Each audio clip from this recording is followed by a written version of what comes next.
నర్సీపట్నం నియోజకవర్గంలో మన ఎమ్మెల్యే అయ్యన్నపాత్రుడు గారు పనితీరు ఎలా ఉంది? ఖచ్చితంగా నర్సీపట్నంలో అయ్యన్నపాత్రుడు గారు కాకపోతే ఇంకెవరో చేసే పరిస్థితి అయితే లేదు. 100% మన కూటమి ప్రభుత్వం వచ్చిన తర్వాత కూడా చాలా పనులు అంటే రోడ్ల విషయంలో అవ్వచ్చు, ప్రతి గ్రామంలో కూడా ఈరోజు రోడ్లు అనేది పూర్తిగా 100% మెరుగుపరచడం జరిగింది. అదేవిధంగా మనకి నర్సీపట్నంలో మిగిలిపోయిన కల్వర్ట్స్ కానీ ఇవన్నీ వర్క్స్ కూడా చాలా త్వరితగిన వచ్చిన 11 నెలల కాలంలోనే చాలా వరకు పూర్తి చేయడం జరిగింది. కాబట్టి ఖచ్చితంగా అయ్యన్నపాత్రుడు గారు అభివృద్ధి చేశారు. అయ్యన్న మాత్రం చేయగలరని మనం చెప్పగలం. గత వైసీపీ ప్రభుత్వ కాలంతో పోలిస్తే ప్రస్తుత కూటమి ప్రభుత్వంలో అమలవుతున్న పథకాలపై మీరు సంతోషంగా ఉన్నారు? వాడేం చేశాడండి? నవరత్నాలు అన్నాడు, ఏమని ఇచ్చాడా? ఇప్పుడు మనల్ని ఇప్పుడు ఏం బ్లేమ్ చేస్తున్నాయి. మన తెలుగుదేశం ప్రభుత్వాన్ని, కూటమి ప్రభుత్వాన్ని, చంద్రబాబు నాయుడు గారిని విమర్శించే స్థాయికి ఆయన వచ్చారు. కానీ నిజంగా విమర్శించే స్థాయి అనేది ఆయనకు ఉందా? పూర్తిగా ఆ రోజులో నవరత్నాలు అని చెప్పేసి చాలా దారుణంగా మన ప్రజలందరినీ కూడా విపరీతంగా మోసం చేయడం అనేది జరిగింది. ఇప్పుడు కూటమి ప్రభుత్వం ఇచ్చిన సూపర్ 6 పథకాలని 100% ప్రభుత్వం చాలా నిష్పాక్షపాతకంగా ప్రతి ఒక్కరు కూడా కింద లెవెల్లో ప్రతి ఒక్కరు కూడా వెళ్ళే విధంగా చాలా రకాలుగా సర్వే చేసి అర్హులైన ప్రతి ఒక్కరికి కూడా పథకాన్ని చేర్చాలనే ఉద్దేశంతో ముఖ్యంగా రీసెంట్గా స్టార్ట్ చేసిన రేషన్ విధానం అయితే చాలా అమోఘమైంది. నిజంగా చెప్పండి, చాలామంది ఏంటంటే ఈరోజు వ్యవసాయ కూలీలు మన నర్సీపట్నం ఈ పరిసర ప్రాంతాలంతా కూడా అనకాపల్లి జిల్లా వ్యవసాయ ఆధారిత ప్రాంతం మంది, వెనకబడిన ప్రాంతం కాదు, మధ్యస్థంగా ఉన్న ప్రాంతం, పూర్తిగా వ్యవసాయం మీద డిపెండ్ అయిపోయిన ప్రాంతం మంది. వీడు బండి మీద ఎప్పుడో పంపిస్తారంట, వీధి చివర అక్కడికో పంపించేవాడు. ఆ వీధి చివరికి జనాలు ఏంటంటే పొలవమని వెళ్ళి పనులు మానేసుకొని ఆ రోజంతా కూడా ఒక రోజు పూర్తిగా ఆ లైన్లో నిలబడి ఆ బండి దగ్గర నిలబడి బియ్యం తెచ్చుకునే పరిస్థితి. ఇప్పుడు ప్రజలకు ఏంటంటే కామన్గా మనకి ఈవినింగ్ అవ్వచ్చు, పొద్దున్నే 8 గంటల నుంచి 9 గంటల మధ్యలో 1 అవర్ అవ్వచ్చు, అదేవిధంగా మధ్యాహ్నం 10 నుంచి ఇంటికి వచ్చిన తర్వాత సాయంత్రం 4 నుంచి 8 గంటల మధ్యలో అవ్వచ్చు. వాళ్ళు రేషన్ డిపో దగ్గరికి వెళ్ళి వాళ్ళకి కావాల్సిన వస్తువును వాళ్ళు ప్రజలు ఎంత కావాలో అంత కరెక్ట్గా జాగ్రత్త తీసుకొని తెచ్చుకుంటున్నారు. ఇది 100% కూటమి ప్రభుత్వం చేసిన చాలా గొప్ప చర్యగా మనం చెప్పొచ్చు. అదేవిధంగా పెన్షన్ కానీ ప్రతి ఒక్కరు కూడా ఈరోజు 1వ తారీఖు సెలవు దినం అయితే 1వ తారీఖు ముందు 31వ తారీఖు కూడా పెన్షన్ ఇవ్వడం జరుగుతుంది. అదేవిధంగా గ్యాస్ వంటి పథకాలు వెళ్ళినట్టయితే అవి కూడా చాలా చక్కగా ఇవ్వడం జరుగుతుంది. ఉచిత గ్యాస్ సిలిండర్లు అని చెప్పారు, అది కూడా మనకి చాలా చక్కగా అందరికీ ఇవ్వడం జరుగుతుంది. ఇంకా తల్లిదండ్రులకి అమ్మకు వందనం రేపు 12వ తారీఖున ప్రభుత్వం ఇస్తుంది. సో ఇలా ప్రభుత్వం ప్రతి పథకాన్ని కూడా ప్రజలకు, సామాన్యుడికి కూడా అందుబాటులో వచ్చే విధంగా 100% చేరువలో ఈ కూటమి ప్రభుత్వం చాలా నిష్పక్షపాతంగా పార్టీలతో సంబంధం లేకుండా ప్రతి ఒక్కరికి కూడా అర్హులైన ప్రతి ఒక్కరిని కూడా 1కి 10 సార్లు చెక్ చేసి వాళ్ళకి న్యాయం చేసే విధంగానే ముందుకి ప్రభుత్వం అనేది వెళ్తుందని మనం 100% చెప్పొచ్చు.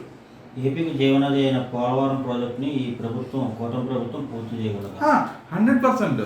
నిజంగా చెప్పాలంటే ఆ రోజు మనకి 2014లో మన విభజిత ఆంధ్రప్రదేశ్లో మనకి ఆంధ్రుల జీవనాడి అమరావతి, అదేవిధంగా పోలవరం ప్రాజెక్టు, అటువంటి ప్రాజెక్ట్స్ని మన టీడీపీ ప్రభుత్వం, కూటమి ప్రభుత్వం అప్పుడు పదవి కోల్పోవడం వల్ల వచ్చిన ఈ దుర్మార్గుడు ఈ జగన్ ప్రభుత్వం ఏం చేసిందంటే పూర్తిగా వాటిని గాలికి వదిలేసింది. ఆ పేరు చెప్పుకొని అప్పులు తెచ్చి చాలా దారుణంగా మిగిలిన పథకాలకి అది డైవర్ట్ చేయడం జరిగింది.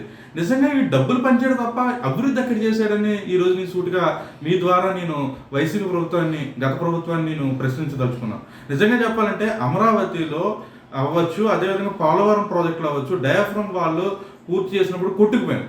దాన్ని ఏంటంటే టీడీపీ మీద నింద వేయడానికి మన అంబటి రాంబాబు గారు ఆ రోజు మన జనవనరుల శాఖ మంత్రి మనల్ని విమర్శించే స్థాయికి వచ్చారు. అయితే నిజంగా వీళ్ళు రివ్యూ చేశారా? అసలు పోలవరం ప్రాజెక్ట్ని ఏ రోజైనా సరే వీళ్ళు రివ్యూ చేసి, ప్రభుత్వం ఆ రోజున మంత్రివర్గం ఏదైనా రివ్యూ చేసి దాన్ని పూర్తి చేయాలనే ప్రయత్నం ఏమైనా చేశారంటే 100% వీళ్ళు దాన్ని గాలి వదిలేశారు.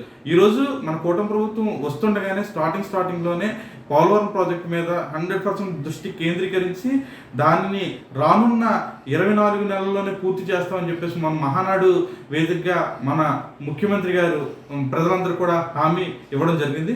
ఆయన ఖచ్చితంగా హామీ ప్రకారంగా రానున్న 24 నెలల్లో పోలవరం ప్రాజెక్టును పూర్తి చేసి మన ఆంధ్రకి, కోస్తా ఆంధ్రకి పూర్తిగా ఈ సుజల స్రవంతి అనే పథకం ద్వారా ప్రతి ఒక్కరికి కూడా ప్రతి ఎకరాకు కూడా నీళ్ళు ఇవ్వాలనే ఒక సంకల్పం ఏదైతే ఉందో 100% పూర్తి చేస్తారని నేను విశ్వసిస్తున్నాను. అదేవిధంగా మన ప్రజలందరూ కూడా ఆ నమ్మకం 100% ఉందని నేను చెప్పగలను.